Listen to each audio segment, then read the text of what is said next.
The refugee station drifted quietly in the darkness between two star systems. Thousands of ships passed through it, every cycle merchants, soldiers, travelers, and survivors, but one small figure near the observation window barely moved at all. Her name was Lyra. She was one of the last survivors of the Arvani people once. Her species had lived on a beautiful blue world filled with silver forests and bright oceans. Now, that world no longer existed, had been destroyed during the war. Lyra sat on a cold metal bench, staring at the stars beyond the glass wall. They were beautiful and distant, but to her they felt empty because none of them were hunter. War had started. Suddenly a powerful empire had arrived from deep space. Their fleets burned cities and crushed defenses. Within days, the Arvani civilization collapsed. Millions fled, millions more died. Lyra remembered the last moment she saw her parents, her mother pushing her toward a rescue ship, her father shouting for her to run. The sky above their city filled with fire. She never saw them again.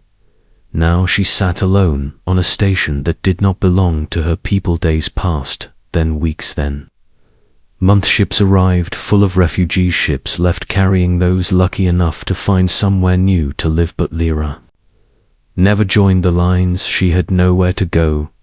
Every place felt temporary. Every future felt impossibly. At first, she had believed someone would save her people, that the galaxy would fight the empire that destroyed her world.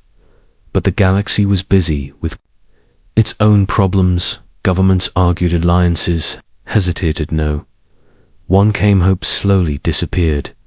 Now she simply existed, watching ships, watching without knowing why. Around her, the station was full of noise, voices in many languages, engines humming and echoing through the halls. Yet inside Lyra, everything felt silent. One evening, a transport ship docked at the far end of the bay. Passengers stepped off, carrying bags and supplies. Among them was a tall human man, wearing a simple jacket and a tired expression.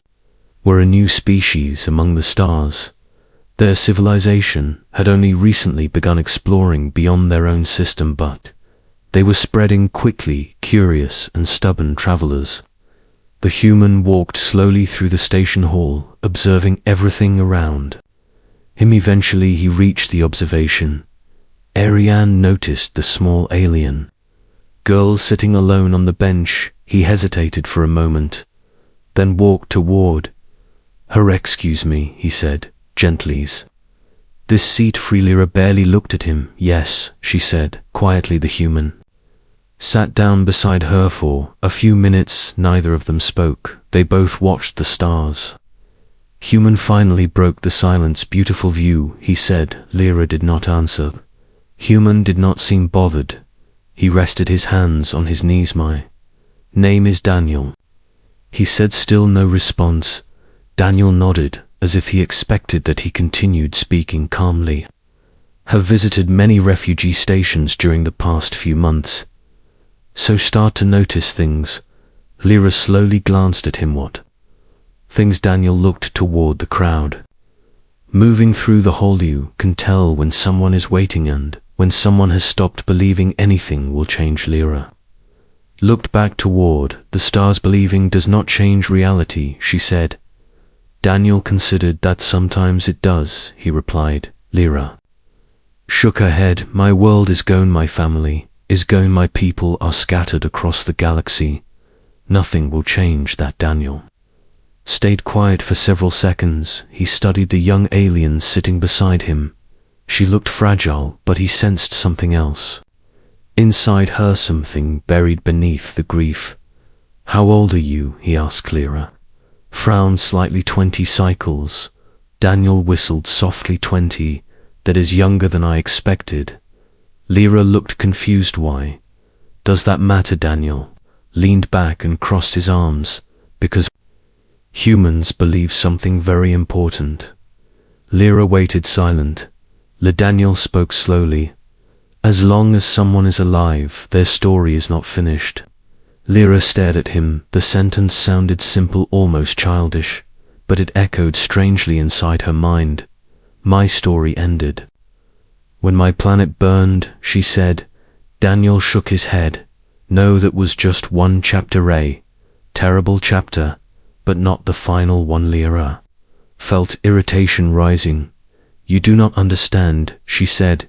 You did not watch your world die. Daniel looked at her calmly. You are right, but humans have come very close many times. Wars that nearly destroyed our species, diseases that killed millions, moments when people believed humanity would disappear forever, yet we are still here. Hey pointed toward the stars outside the window. Because someone always refuses to believe the story is over. Lyra looked out at the galaxy. Endless lights stretched across the darkness. Each star a distant sun, each sun possibly holding worlds.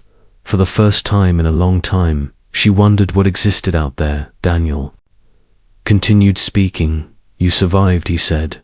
That means something. Maybe one day your people will rebuild. Maybe you will help them. Maybe you will save someone else who lost hope. You cannot know yet because the future has not happened. Lyra felt a strange pressure in her chest. For months, she had forced herself not to imagine the future. Hope was dangerous. Hope could break you, but Daniel's voice carried quiet certainty. Humans have a strange habit, he said with a small smile. When everything is destroyed, we start building again, sometimes with nothing but stubbornness.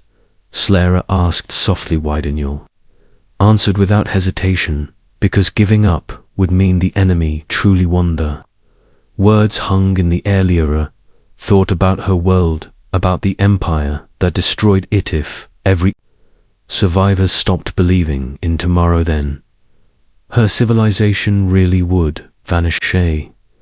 Long silence followed.